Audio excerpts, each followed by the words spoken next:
আমাদের সকলের বাজেট যদি 15,000 বা তার নিচে থাকে 12-13,000, সেই দামের মধ্যে একটি দুর্দান্ত স্মার্টফোন রয়েছে। কতটা ভালো কতটা খারাপ সেটা তো বলবোই, আর অবভিয়াসলি আপনারা রিভিউ আনবক্সিং তো সেই স্মার্টফোনটির দেখেই ফেলেছেন। একটু না হয় টাইম ওয়েস্ট হবে, বাট আমি বলবো আমার এই ছোট্ট প্রয়াস, সৎ ওপিনিয়নটা অবশ্যই সাথে রেখে একটু দেখে নিন। তো প্রথমেই বলি যে স্মার্টফোন, আজকাল প্রত্যেকটি স্মার্টফোনের দাম কিন্তু কমছে হু হু করে, এবং যেখানে আমরা অফারও পাচ্ছি। ঠিক এই মুহূর্তে দাঁড়িয়ে 15,000 টাকা কিন্তু একটা দারুণ টার্গেট হয়ে গেছে প্রত্যেকটা অডিয়েন্সের জন্য।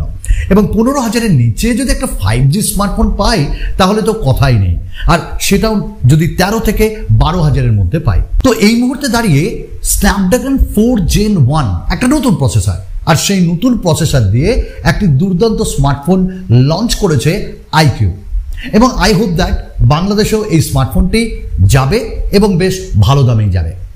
স্ন্যাপড্রাগন যে 4 Gen 1 এটা একটা নতুন লেটেস্ট প্রসেসর, আর iQOO এটা দিয়ে লঞ্চ করলো। যদিও এই প্রসেসর সম্পর্কে যদি আমি বলি তাহলে এটা কিন্তু 680 যে প্রসেসর স্ন্যাপড্রাগনের তার থেকে অনেক বেটার, কারণ স্ন্যাপড্রাগন কিন্তু বিভিন্ন প্রাইস রেঞ্জে একটা গেমিং ফোন আনার চেষ্টা করছে, আর এটাকে আমরা বলবো একটি গেমিং স্মার্টফোন। তো এই স্মার্টফোনটি 13 থেকে 12,000-এর মধ্যে পাওয়া যাবে, অ্যামাজনে পাওয়া যাবে, এবং এই স্মার্টফোনটিতে বেশ কিছু জিনিস ভালো এবং খারাপ রয়েছে। যেমন এই স্মার্টফোনটির প্রথমে যদি আমরা ডিজাইন অ্যান্ড বিল্ড কোয়ালিটি নিয়ে কথা বলি, ডেফিনেটলি ভালো লাগবে। একটা ফ্ল্যাট ডিজাইন কিন্তু, এবং এখানে আমরা একটা এজি ফিনিশিং পাচ্ছি, অর্থাৎ পেছনে বেশ ম্যাট কাইন্ড অফ ডিজাইন, আরেকটা গ্লসিও রয়েছে। তবে পলিকার্বনেট কিন্তু ওই ফ্রেম আর পেছনে দুটোতেই রয়েছে। অবভিয়াসলি আমরা জলের ছিটে ফোটা থেকে এই ফোনটিকে বাঁচাতে পারবো, এটা কিন্তু ব্র্যান্ড বলেছে। তবে এই স্মার্টফোনটির ক্যামেরা লেআউট কিন্তু আপনাকে একটু OnePlus-এর কথা মনে করিয়েই দেবে, এবং বাজেটের মধ্যে এইরকম ডিজাইন বেশ ভালোই লাগছে। অবশ্যই ভিডিও দেখতে দেখতে খেয়াল করেছেন যে স্মার্টফোনে পেছনে কিন্তু দুটো ক্যামেরা লেআউট রয়েছে বড় বড়, OnePlus এর আগে এনেছিল। এই স্মার্টফোনটিতে আমরা বেশ কয়েকটি পোর্ট পাচ্ছি, তাই না? যেমন USB Type-C পোর্ট, কিন্তু পাচ্ছিটা কি এবং কি পাচ্ছি না বলতে আপনাকে কম্প্রোমাইজ করতে হবে একটা সেকেন্ডারি নয়েজ ক্যান্সেলেশন মাইক, এবং আমার মনে হয় আজকের ডেটে সেকেন্ডারি নয়েজ ক্যান্সেলেশন মাইক কতটা যে দরকার সেটা আমরা প্রত্যেকেই জানি যারা বেশি কথা বলি, এবং যখন আমরা আউটডোরে থাকি বেশ ভিড়ের মধ্যে তখন কিন্তু এটা খুব দরকার হয়। তো এটা নেই, এবং একই সাথে আমরা কিন্তু এখানে ডুয়াল স্পিকারও পাচ্ছি না, একটা সিঙ্গেল মোনো স্পিকার।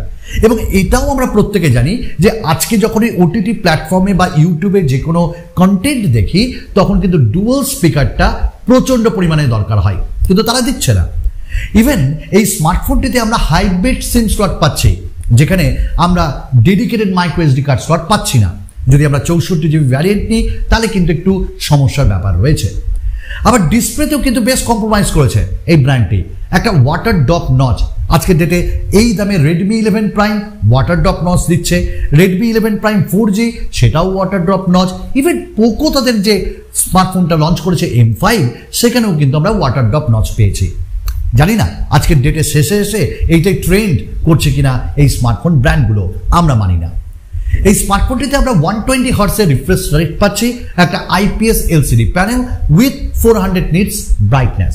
আউটডোরে ভালোই লাগবে, কোনো অসুবিধা হবে না। হ্যাঁ, compare to Redmi 11 Prime 5G 4G Poco M5 এদের থেকে কিন্তু চিন কিন্তু অনেকটাই কম লেগেছে আমার। তবে 90 Hz আমরা Redmi 11 Prime 4G অ্যান্ড 5G-তে পাচ্ছি, এখানে কিন্তু আমরা 120 Hz সঙ্গে 240 Hz এর টাচ স্যাম্পলিং রেট। দেন প্রসেসরও ভালো, গেমিংয়ের এক্সপিরিয়েন্সটা একটু অন্য মাত্রায় এনে দিবে, এবং যখন আমরা স্ক্রলিং করব সেক্ষেত্রেও কিন্তু আমরা এই স্মার্টফোনটিতে বেশ ভালো রকম ইউজ করতে পারবো। এবং এখানে স্মার্ট ডিসপ্লে এই ফাংশনটাও দেওয়া আছে, অর্থাৎ ডিফারেন্ট কাইন্ড অফ যে সিচুয়েশন সেখানে different kind of refresh rate change হবে। আমরা এই স্মার্টফোনটাতে আরেকটা জিনিস দেখছি যে এরা কি প্রোটেকশন দেয়, এরা অলওয়েজ যে শর্ট সেন্সেশন এই প্রোটেকশনটা দেয়। জানি না গরিলার সঙ্গে কি ঝামেলা এদের। এবং এই স্মার্টফোনটির যদি আমরা যে র্যাম রম ভ্যারিয়েন্ট সেটা বলি তাহলে কিন্তু 64 GB 4 GB এবং 128 GBরও ভ্যারিয়েন্ট রয়েছে। আমরা UFS 2.2 storage type LPDDR4X RAM type পাচ্ছি।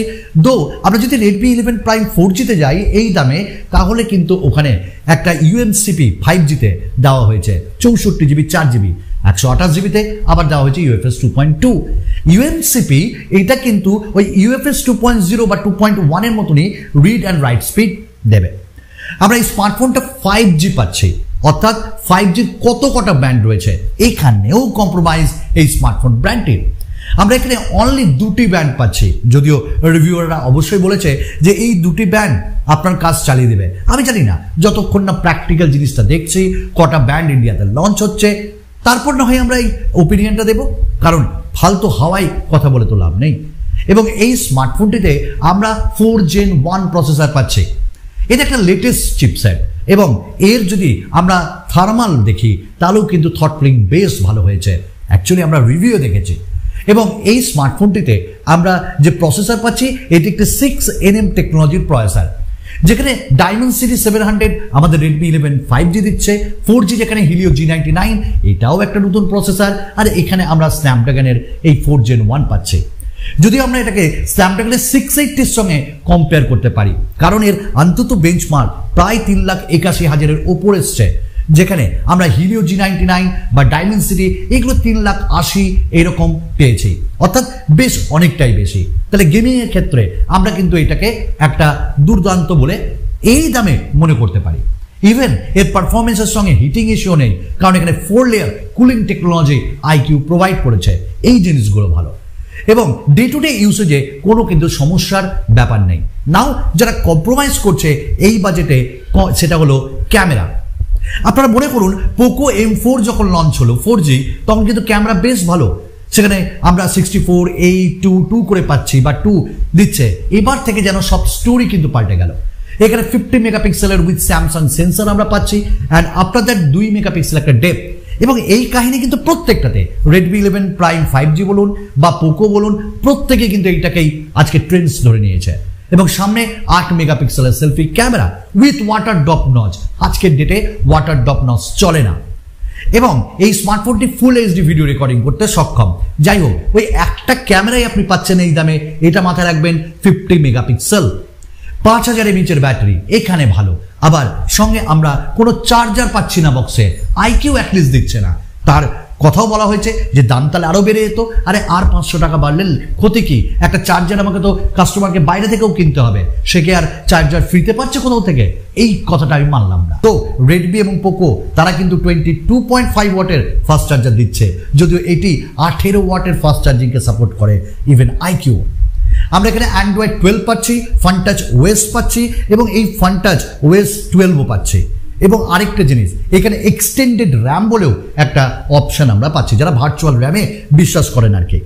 এবং একই সঙ্গে এই স্মার্টফোনটায় আমরা 2 বছরের মেজর আপডেট এবং সিকিউরিটি প্যাচ আপডেট 3 বছরে পাবো। ইভেন সার্ভিস সেন্টার কিন্তু অল জায়গায় রয়েছে। আমি নিজে iQOO ব্যবহার করি, আমি জানি এরা কত ভালো। তবে এই স্মার্টফোনটি কি কেনার যোগ্য? দেখুন 13,000 12,000-এ okay, you can go for that, কিন্তু 15,000 বা 14,000 আমি এই স্মার্টফোনটিকে একদম রেকমেন্ড করব না।